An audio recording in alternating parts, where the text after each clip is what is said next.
l'origine, c'était Ménerville, en Algérie. Ça s'appelle Tegna maintenant. Bon, on est arrivé d'Alger à Marignane. D'Alger à Marignane, là, nous avons pris un train jusqu'à Toulon.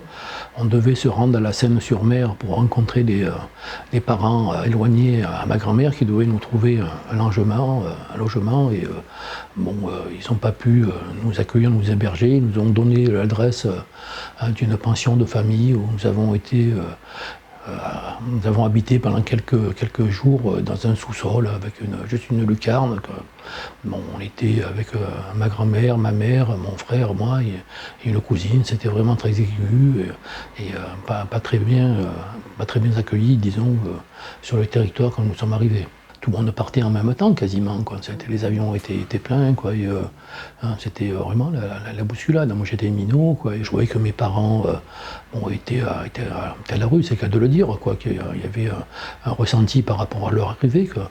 Mais personnellement l'insouciance de l'âge certainement, quoi. Bon, j'en ai pas souffert dans les médias. C'est après quand j'ai commencé à être scolarisé où là ça commençait, les colibés et compagnie, Sale Pied Noir et compagnie, quoi. C'était des trucs de l'époque, quoi. C'était mais j'ai, disons, ma famille, j'ai mon arrière-grand-père, c'était le paternel qui était varois, le maternel, il était alsacien. Il y a une multitude de...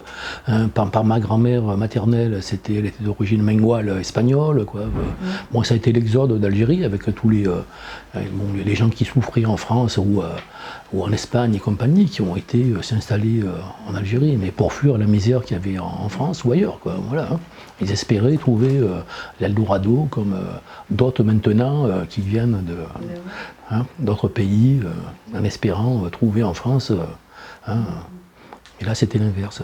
Donc malheureusement, mes parents, c'était leur pays, ne connaissaient pas du tout la France. À la limite, je ne savais même pas que ça existait, peut-être. Mais en classe, quand même, j'ai des photos aussi où Algériens et Pieds Noirs, on était mélangés dans les classes et compagnie. Ça ne s'est pas fait de suite, quoi. Ça ne s'est pas fait de suite. Et c'est vraiment la dernière année où j'ai vécu ça, quoi. Et moi, je trouve, bon, c'est dommage que la mixité, on ne l'ait pas faite depuis longtemps, quoi. J'ai retrouvé, j'ai fouillé, de ce matin d'ailleurs, là, parce que bon, on a une valise pleine de souvenirs de l'école élémentaire, de la maternelle et compagnie, quoi. Et il y a 2 photos qui ont retenu un peu mon attention en façon de parler. Il y en a une, c'est à Alger, pris avec mon père, ma mère, mon frère et moi, et une autre, c'est celle qui a été prise.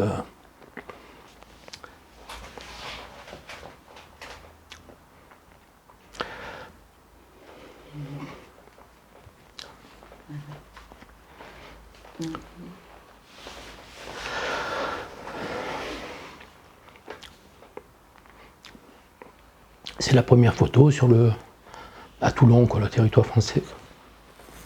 Ben, ça rappelle des souvenirs, ce que je disais à un moment, quoi. Ça rappelle des souvenirs qui ne sont pas toujours agréables, quoi. Voilà. Mais malheureusement, quoi, l'accueil n'a pas été celui qu'on attendait, même au niveau de la famille qui était relativement proche quand même. On avait trouvé un autre logement dans une colline, mais c'était pareil, c'était plus un cabanon avec une cuisine et une chambre, quoi. On était entassés là-dedans et bon, ça laisse des traces, quoi.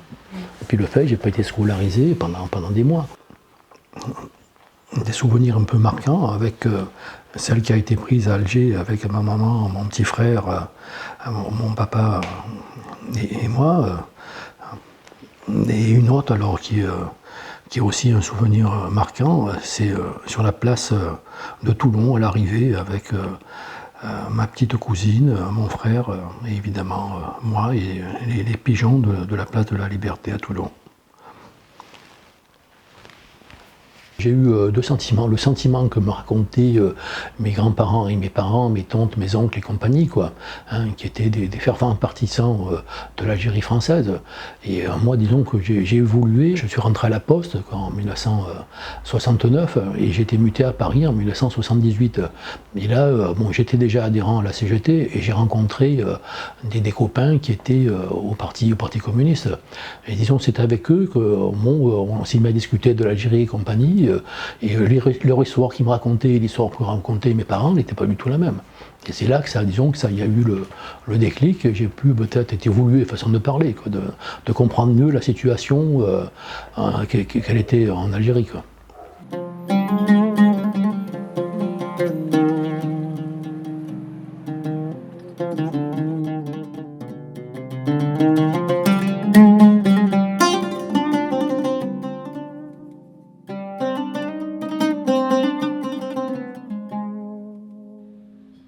Je suis né à Sidi Bel Abbès. C'était au 11 rue Hoche où je suis né. Je suis né dans la maison d'ailleurs, où j'ai vécu jusqu'à l'âge de presque 13 ans. Il y avait souvent des jours soit de grève, soit des enseignants qui faisaient jouer leur droit de retrait. Il y avait des risques d'attentats aussi, il y avait quand même des attentats aveugles. Pour ces raisons-là, mes parents ont voulu m'envoyer en France chez mon oncle. Je suis donc parti d'Algérie en avril, le 14, exactement un samedi, le samedi 14 avril 1962. Mon cousin partageait sa chambre avec moi. Donc il y avait deux lits dans une chambre qui n'était pas très très grande. Et tous les soirs, dans cette période-là où le reste de ma famille ne m'avait pas encore rejoint, tous les soirs, je pleurais. Alors, bon, je craignais sans doute de ne pas les revoir, quoi, qui ne réussissent pas à partir d'Algérie comme moi. Et voilà, bon. Et j'essayais de le faire doucement parce que je voulais pas que mon cousin m'entende, quoi, hein, voilà. Je me souviens aussi du plaisir et de la joie des personnes qui étaient accueillies, celles qui étaient accueillies, des pieds noirs qui étaient accueillis, et également du regard un peu dans le vide et les bras ballants de ceux qui n'étaient accueillis par personne, parce qu'il y en avait aussi. Je voyais des gens au bastingage, certains pleuraient, d'autres avaient des enfants en bas âge dans les bras, d'autres traînaient pas à pas des valises qui étaient très très lourdes probablement, mais qui ne pouvaient pas contenir toute leur vie en Algérie, quoi. Moi je suis arrivé en avril, le reste de ma famille en juillet et mon père en septembre. Comme beaucoup de pères de famille d'ailleurs, hein. Et il a été, comme il dit lui-même, ramassé par les gardes mobiles et torturé, quoi, hein. Donc il y avait son sang qu'il devait éponger, éventuellement ses urines aussi, qu'il n'arrivait pas toujours à retenir. Et voilà, quoi, donc oui, ça a été un moment douloureux pour lui, et quand il nous l'a raconté, évidemment douloureux pour tous ceux qui l'aimaient, quoi, hein. Voilà, il a été ramassé par les gardes mobiles parce que il était à l'OAS, quoi, hein. Il était en fait sous-officier de réserve. Et à ce titre-là, il avait été enrôlé dans un organisme officiel qui s'appelait la Territoriale. Pour lui, ça paraissait être dans la continuité, puisqu'il voulait vraiment que l'Algérie reste française. Eh ben, il a continué dans l'OS, quoi, hein, voilà. Mon grand-père avait confectionné des valises en tissu en toile épaisse, parce que les valises étaient hors de prix, hein, et presque introuvables à ce moment-là, en juillet. Ça représente un symbole de résilience populaire. Pour moi, les pieds noirs, c'est ça. Il y a aussi le sentiment de ne pas avoir de racines. C'est un sentiment que j'ai eu assez longtemps. Les véritables racines, c'est ma famille, en fait. Et celles-là, je les ai transportées comme si j'étais dans un pot, quoi.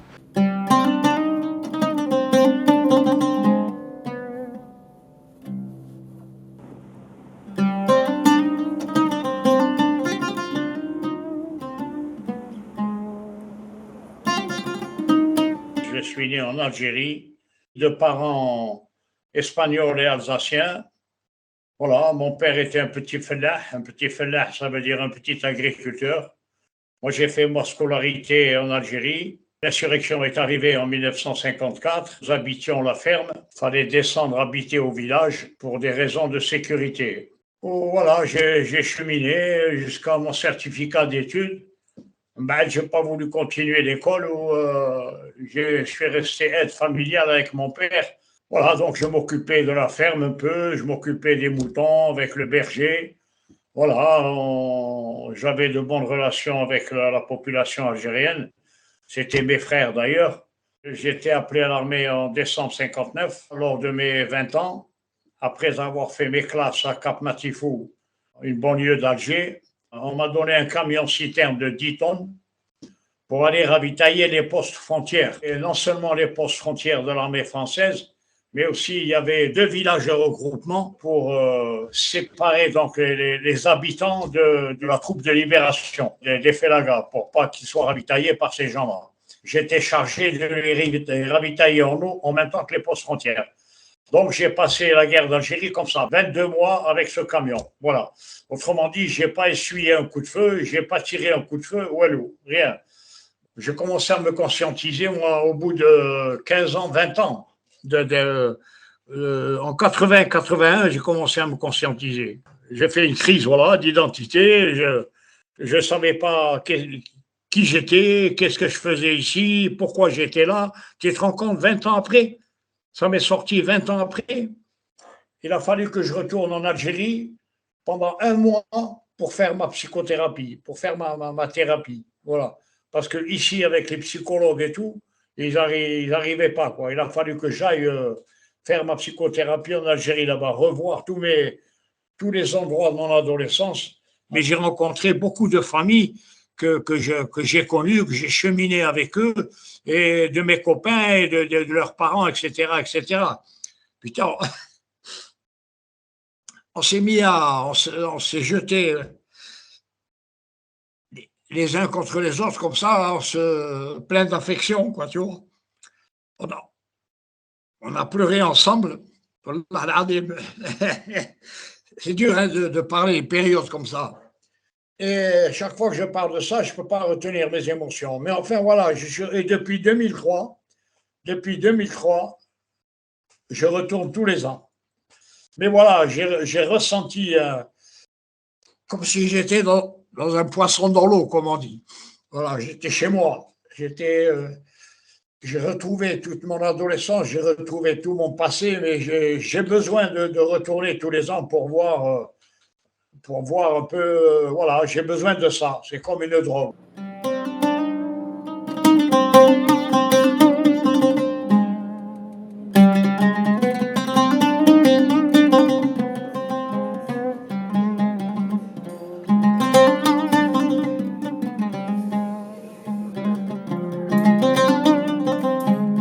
Écoute, j'ai fait récemment des recherches pour savoir un petit peu depuis quand ma famille était en Algérie.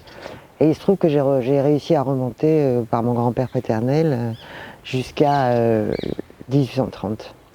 Donc on a une belle lignée en Algérie du côté de mon père, pas du côté de ma mère qui vient essentiellement d'Espagne. Voilà, et donc j'y suis restée jusqu'en 62, en juin 62. Mon père était un inconditionnel de l'Algérie et se disait que même il s'en foutait d'être français ou algérien. Ce qu'il voulait, c'était rester dans son pays. Donc il a tout fait pour rester, c'est-à-dire qu'en 59, il a construit une magnifique villa. On avait une usine de meubles en Algérie, à Bab el-Oued. Et mon père avait une usine, il a reconstruit son usine en 58. Non, pour te dire, les événements étaient déjà bien entamés, hein, mais pour lui, il n'était pas question de partir. Donc on est resté dans cette hypothèse de rester jusqu'au dernier moment. Voilà.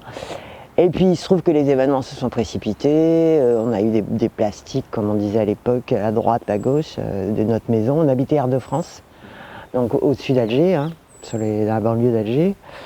Et puis on a commencé à avoir peur. Donc mon père a dit les femmes et les enfants vont partir en bateau. Et puis les hommes vont rester, et puis après on vous fera revenir. Donc du coup on est parti en juin 62, ma mère avait le frigo plein, les lits faits, on a pris une petite valise pour 1 mois ou 2, voilà. Et on a pris le bateau, et puis moi perso, en tant que gamine, hein, j'avais 11 ans, c'était une aventure extraordinaire. Donc avec mes cousins, mes cousines sur le bateau, on courait dans tous les sens. Et on ne comprenait pas que ma mère pleurait en permanence, mes tantes pleuraient, tout le monde pleurait.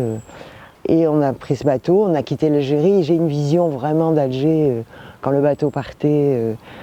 J'ai cette vision de cette ville toute blanche, alors que quand on est arrivé à Marseille, j'ai cette vision de cette ville noire. C'est vraiment le contraste, parce que Marseille à l'époque c'était vraiment laid, hein. C'était pas le Marseille d'aujourd'hui en fait, hein. Voilà. Et donc on est arrivé, donc comme tous les pieds noirs, sur cet embarcadère terrible, où on était serrés comme des anchois, où on nous bousculait, comme si on était des pestiférés, quoi. J'ai vraiment cette sensation. Ma mère s'accrochait, mon petit frère qui avait 2 ans et qui voulait aller faire caca, et ma mère qui pleurait parce qu'elle voulait qu'on reste collé à elle. Enfin, c'est vraiment une vision apocalyptique, quoi, de cette arrivée à Marseille. Mais bon, on n'y est pas resté très très longtemps, parce qu'en fait mon oncle avait loué une maison à Saint-Maximin en attendant de pouvoir savoir où on allait aller, à droite, à gauche. Voilà. Et on n'avait aucune idée, pour nous la France c'était quand même le pays du modernisme, alors qu'on arrive dans cette maison à Saint-Maximin qui était entre une écurie et une étable, bouffée par les mouches, d'une saleté repoussante. On était tous avec nos valises, ma mère pleurait. J'ai le souvenir de ma mère qui pleurait non-stop, quoi. Ma mère ne comprenait pas, d'abord là avec l'accent pied noir qu'on avait, on se foutait de nous, quoi.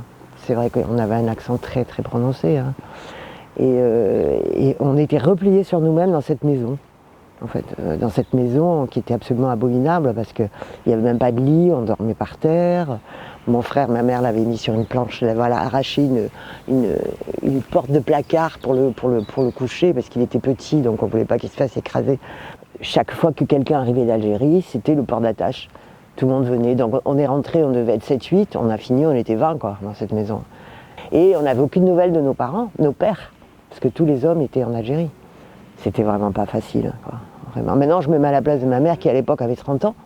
Puis mon père et ma mère ont vécu dans la nostalgie de l'Algérie tout le temps, tu vois.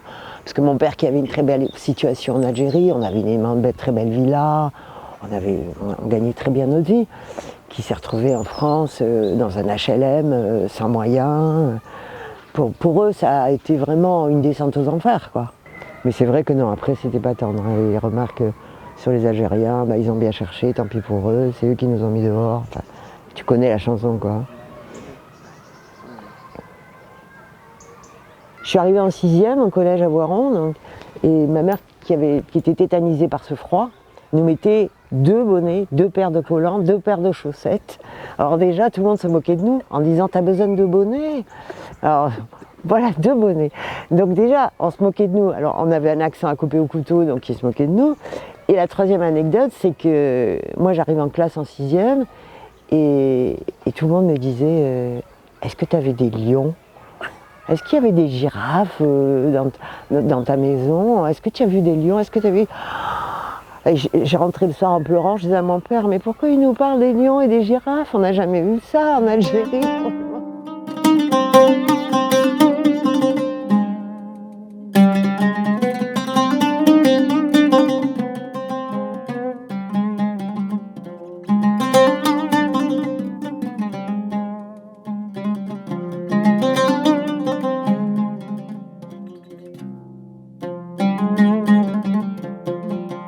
Ma ville, c'était Tiaret, de longue date, puisque je suis issu de plusieurs générations, la 4e génération à Tiaret. Je suis parti en mars 62, envoyé par mes parents, et j'ai été reçu à Marseille. Donc je suis arrivé par bateau à Marseille, reçu par une famille qui étaient des amis de mes parents, et c'était assez particulier puisqu'ils ne s'étaient pas revus depuis très longtemps. Lui était venu avec sa femme pendant la guerre de 1939 parce qu'il était poursuivi par les Allemands. Il est venu avec sa femme à Tiaret et sa femme est restée à la maison pendant toute la guerre. Et presque retour des choses, Ils m'ont reçu à mon arrivée. En Algérie, à Tiaret, j'étais, je peux dire, un enfant heureux. Tiaret était une ville relativement calme. Autant que je me souvienne, je ne me suis jamais posé de question pourquoi je n'avais pas d'amis arabes. Pourquoi à l'école, il n'y avait pas beaucoup d'arabes non plus avec moi. Voilà. Pourquoi il y en avait qui marchaient pieds nus et moi j'avais de bonnes godasses. Et jamais se sont posées pour moi ces questions. C'était presque naturel. Voilà. On avait des rapports un peu différents côté maternel et paternel à cause de cet aspect social et des rapports avec l'Algérie différents des uns et des autres. Du côté paternel, la famille était riche, de riches colons, qui ne travaillaient pas d'ailleurs, qui n'étaient pas sur place en Algérie, mais qui recevaient les dividendes de ce qu'il y avait en Algérie, pour dire la richesse que quand même de ces colons. C'est que le dernier voyage que nous avons fait à Tiaret, avec un cousin et mes deux frères, on a visité les fermes du côté Pradel paternel, que personnellement je ne connaissais pas, à Temda, à quelques kilomètres de Tiaret. On a visité et à un moment donné, on voyait, il y avait un bâtiment, il nous dit, et ça c'est le hangar à avions. Donc à l'époque, ils venaient à la ferme en avion. C'était assez extraordinaire d'ailleurs de la façon dont on a été reçus. Hein. Alors là, j'ai honte, moi, déjà quand j'aperçois la situation que l'on fait aujourd'hui à de jeunes Algériens. Ma prise de conscience de ce qui s'est passé en Algérie est venue beaucoup plus tard. On surgit, pratiquement sont sortis de mon inconscient, des images. Les images dont je parlais de différence et aussi des souvenirs pénibles qui ont été complètement enfouis. D'avoir assisté à la sortie de la cour de la gendarmerie, parce qu'on avait un balcon qui donnait sur la cour, et sorti de cette cour un camion avec 3 cadavres dessus, et ça correspondait absolument à l'assassinat donc de trois personnes, dont Ali Machi, qui était un poète, musicien. Il y a eu l'abomination et le crime, ce que l'on peut considérer comme un crime de guerre, d'avoir pendu par les pieds les 3 cadavres en place publique. Voilà. J'ai tenu à avoir chez moi des tableaux sur l'Algérie. Tout ça me raccroche à l'Algérie avec ce tableau-là aussi. Et le désert presque de chez moi, du Cersou. Pour moi, il me touche beaucoup. Et enfin, le tableau que personnellement j'aime beaucoup, mais qui ne donne pas l'impression d'avoir une relation quelconque avec l'Algérie, sauf qu'il s'agit de mon grand-père, celui qui parlait, écrivait arabe, connaissait le Coran. Il a passé le reste de sa vie, en arrivant en France, prostré sur un divan, donnant l'impression ou de vide, ou de regret, de regret de ce qu'il avait pu connaître en Algérie. L'image que j'ai de lui en France, c'est celle-là.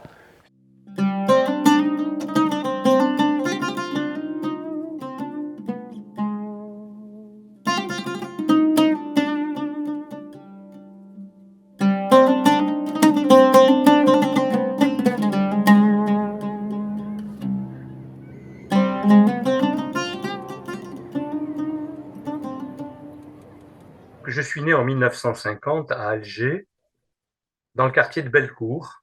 Et lorsque j'avais 4 ans, mes parents ont déménagé, nous avons habité le champ de manœuvre. Je suis du côté de ma mère, ce sont des Espagnols andalous, 4e génération. En 54, je me souviens du 1er novembre, de la Toussaint Rouge, où j'étais dans mon petit lit bleu. La nuit, il y a eu des dizaines de bombes qui ont explosé. C'était le symbole de quelque chose de différent qui démarrait. La chose qui m'a le plus marqué, c'est que ma mère allait à la messe le samedi soir. Et ce soir-là, en passant dans les rues après le quartier de Bellecour, j'ai vu 4 hommes qui avaient les mains en l'air, donc des Algériens, et qui se faisaient piquer par les baïonnettes, par les paras.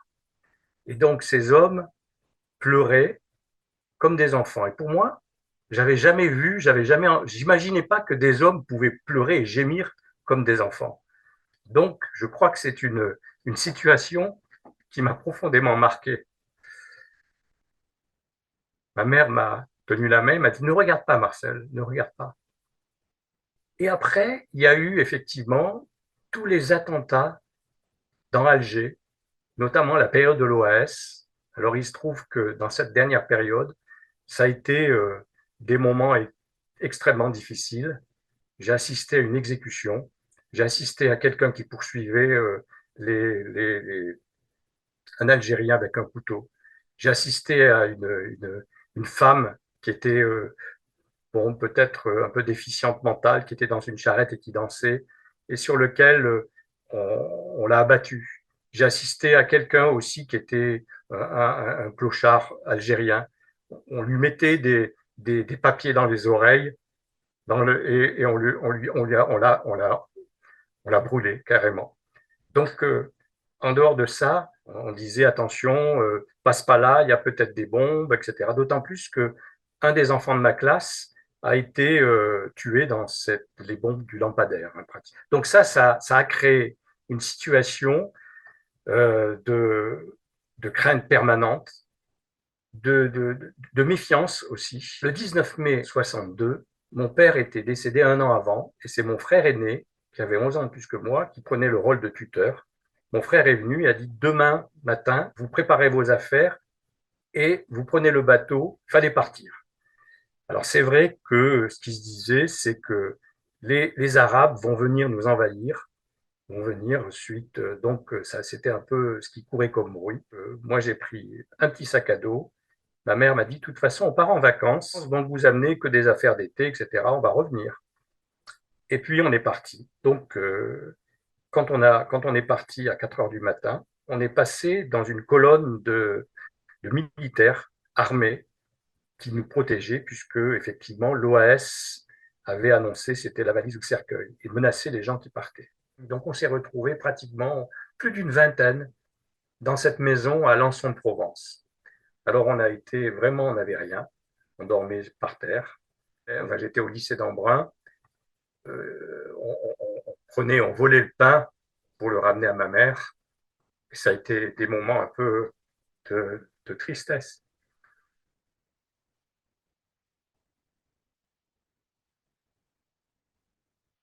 Par contre, on s'est retrouvés apaisés. Et moi, j'avais plus envie de parler de l'Algérie. J'ai eu honte d'être pied noir. Je trouve que tout ce que j'ai pu voir sur cette domination des petits Arabes, etc., ça m'a fait prendre conscience et je me suis fondu complètement dans une vie en France. Peut-être que les évolutions d'aujourd'hui, parce que les générations, les troisième générations, hein, donc nos enfants, nos petits-enfants, nos arrière-petits-enfants, je pense que le cheminement va se faire différemment. Le chemin est long. Hein. On ne peut pas colonisation, des douleurs, des violences, des morts. Ça ne se cautérise pas comme ça d'un coup de baguette magique. Donc le temps fera les choses. Je reste optimiste dans un projet pour que ce pays effectivement des relations particulières dans la mesure où il y a une histoire commune. On n'a pas un regard raciste de notre part. Je pense que les choses se passent différemment.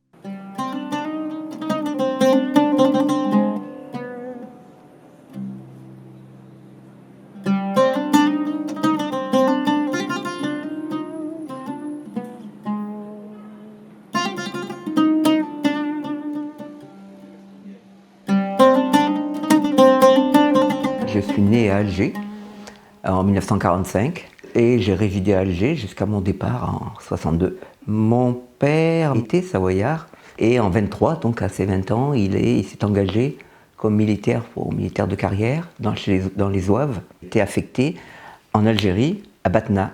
Il a rencontré ma mère, et ma mère s'appelait Sarah Lévy, donc c'est une juive d'Algérie.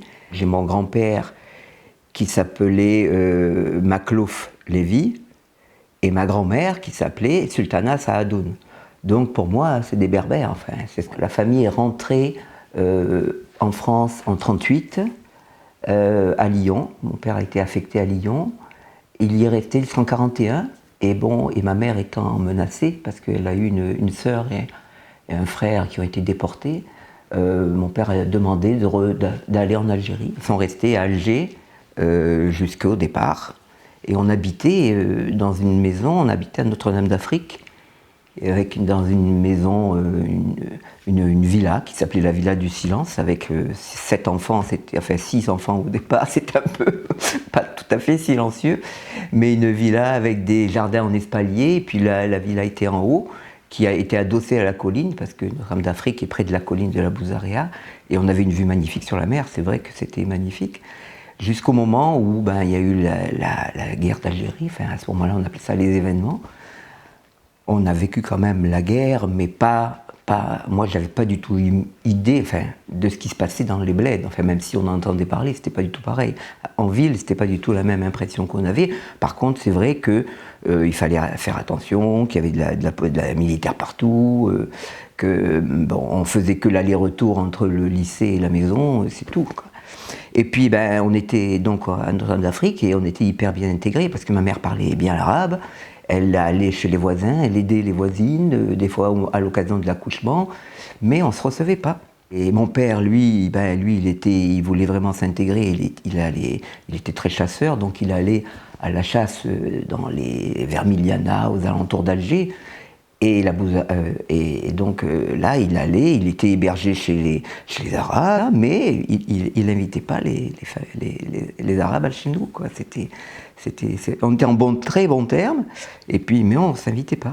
On a quitté Notre-Dame d'Afrique à l'extrême limite, parce que nos voisins nous disaient, nous on ne peut plus vous protéger, si vous ne partez pas, c'est nous qui y passons. Donc début juin, j'ai pris le bateau et je suis arrivé à Marseille. Et à Marseille, j'avais ma sœur qui était juste avant moi, celle qui était née en 1940, la Françoise, qui habitait Marseille avec son mari et qui nous a reçus. Il a fallu s'installer en Lot-et-Garonne dans une maison qui n'était pas isolée du tout, une petite maisonnette où, en plus, le premier hiver, il a fait très froid, il est né à 62-63. L'accueil n'a pas été trop difficile. Par contre, je me rappelle que je ne disais pas quand même que j'étais pied noir. Je sentais qu'il valait mieux que si on le savait, ça va, mais je ne le clamais pas. Alors c'est vrai qu'on était pour l'Algérie française, c'est vrai, habitant sur place, et mes parents, mon père était pro-OAS, il n'était pas actif dans l'OAS, mais en tant que militaire en plus. Par contre, j'avais un frère qui était peut-être plus actif, mais ça, c'est une autre affaire. Moi, je pense que cet événement, quand même, qui a été une rupture, quand même, une rupture pour moi à l'âge de l'adolescence, j'avais 17 ans quand je suis rentré, ça a été vraiment une rupture aussi de racines.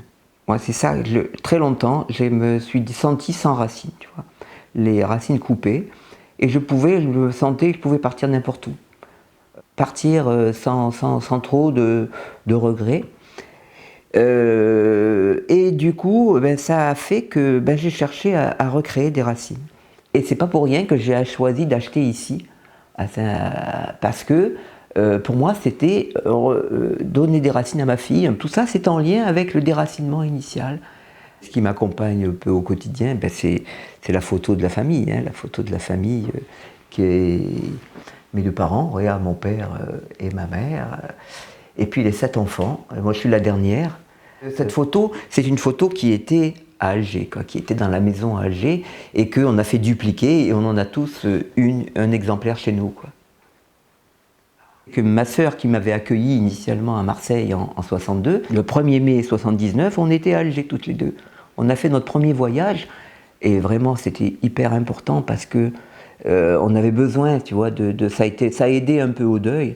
On avait besoin de revoir ce lieu. Et puis alors là-bas, on a été accueillis vraiment à bras ouverts. Et je suis retourné donc en 2018 en Algérie. Et c'est vrai que ça m'a donné une perception à la fois de l'Algérie, mais des Algériens aussi, totalement différente. Et puis du formatage qu'on avait, de la négation de l'autre à ce moment-là. C'est incroyable, parce que je le découvre, on s'en rend compte après coup, quoi. Et d'une manière de penser qui était... on se méfiait tout le temps de l'arabe, tout le temps. C'est incroyable. Alors moi, ça me rapproche des Algériens, bien sûr. Ça me donne envie d'être plus proche. Et puis ça m'a aussi fait découvrir tous les dégâts de la colonisation, quoi. Voilà. Donc, c'est vrai que ça a modifié totalement mon regard à la fois sur l'Algérie, sur les Algériens et sur mon enfance et mes origines.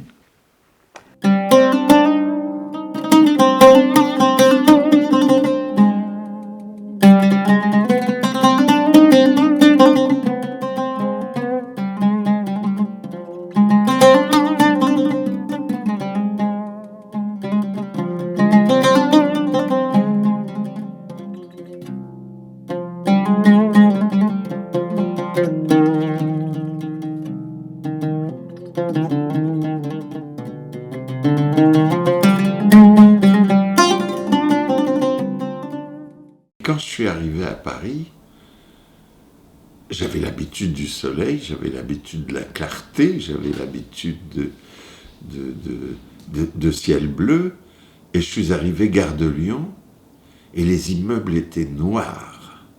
Pourquoi ? Parce qu'à l'époque, les trams fonctionnaient encore au charbon, donc automatiquement, ils noircissaient tout ce qui était aux alentours. Et par la suite, j'ai lu un bouquin qui s'appelait « Le premier jour ». Et dans « Le premier jour », l'auteur décrit plusieurs arrivées avec à chaque fois des sensations différentes. Et il demande un jour à sa mère, il lui dit « Mais comment c'était toi, maman, le premier jour où tu es arrivée ?» Il venait d'Algérie. Et elle dit « Le jour où nous sommes arrivés, il faisait noir. Il pleuvait, il faisait froid. » Et lui, il réfléchit, puis il dit j'avais des doutes quand même sur ce que disait ma mère, parce que c'était en juillet ou en août. Donc j'avais des doutes. Donc j'ai été voir l'historique météo, et il faisait très beau ce jour-là. À Constantine, donc, où j'y ai vécu jusqu'à l'âge de 10 ans, mais j'ai conservé des souvenirs. Je me vois encore courir dans les rues, je me vois faire des rencontres, je vois encore mes cousines avec qui j'étais très proche. Ça ressemble à ça, mais c'était voilà, c'était plutôt voilà, cet immeuble-là. Voilà.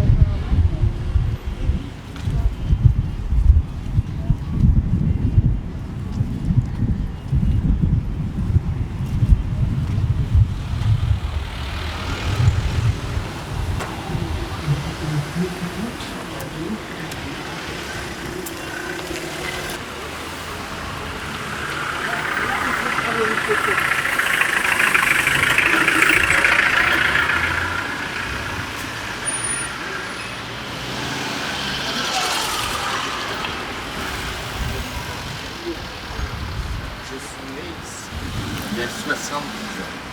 Je ne suis pas revenu depuis. Et c'était à l'angle d'une petite rue étroite comme ça, et qui s'appelait rue du Monténégro. C'est ça ? Oui. Ça, ah oui. Merci.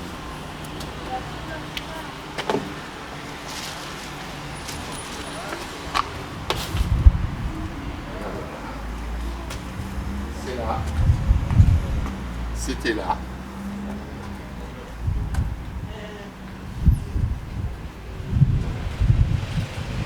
C'était là et c'était au dernier étage. Tu veux monter ?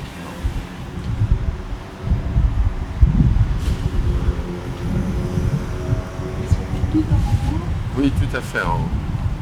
J'ai senti des choses. j'ai demandé ce monsieur, il m'a dit c'est ça, rue du Monténégro, c'est celle-là. Voilà. Et je me souvenais que c'était une rue très étroite et on pouvait continuer cette rue et on retombe sur une avenue plus large, là, de l'autre côté.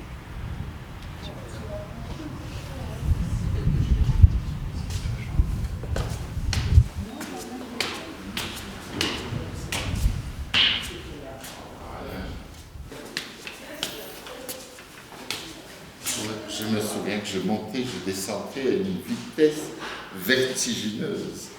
Mais c'est fini.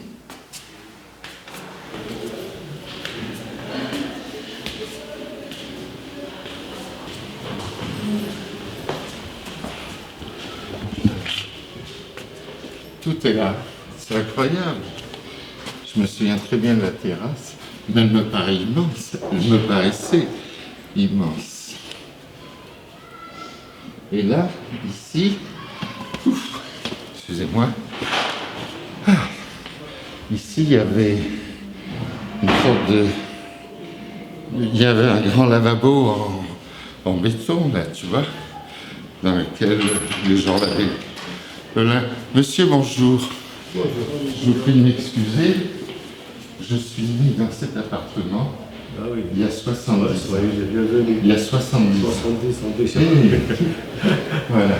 Ça va. On est parti. Ah, ça va. On est parti à Paris en 1948. 48. Voilà. Ça fait longtemps. Ça fait longtemps. Voilà, ça fait. On prenait un café chez nous. Ça fait presque 70 ans. 70 ans.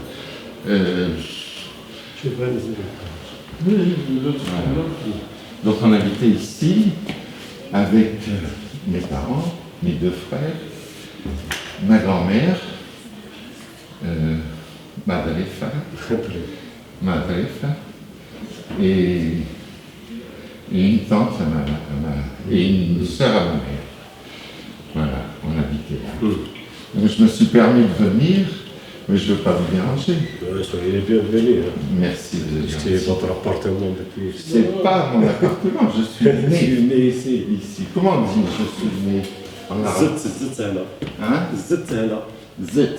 Voilà, oui. Merci. La cuisine, elle est où? Elle est là. Oui. Bienvenue. Mensech, oui. Excusez-moi, madame. Excusez-moi de vous déranger. Voilà. Je suis né dans cette maison. Oui. Il y a 70 ans. Ouais. Ah, le cœur. Le rouge. Oui, voilà. Là, je me souviens, la cuisine. Là, je me souviens de la cuisine. Ici, mes parents, ils m'envoyaient faire la sieste. Et eux, ils étaient là, ils buvaient le café. Et j'entendais le cliquetis de la cuillère dans la tasse. Et je l'ai toujours dans l'oreille. Ma grand-mère. Ma grand-mère. Madrefa. Oui, ma grand-mère habitait là. Oui, je me souviens. Je me souviens de la rue. Là, on avait une université française qui s'appelait Flucher, qui habitait là. Oui. Elle est magnifique cette vue. Tu as vu cette vue, Farhat? Magnifique, tu as vu? Tu comprends pourquoi aujourd'hui il me faut de la distance et de l'évasion. En tout cas, je vous remercie beaucoup. Vous m'avez poussé à... Normal. Normal à faire. Une fois, comment t'as dit? Une fois. Mais il me semblait que c'était plus grand. C'est moi qui étais petit. Oui. Merci beaucoup, vous avez été très gentil. Merci, madame. C'est moi qui vous. C'est votre maison. Merci. Merci. Merci, monsieur. Merci, madame. Merci, monsieur.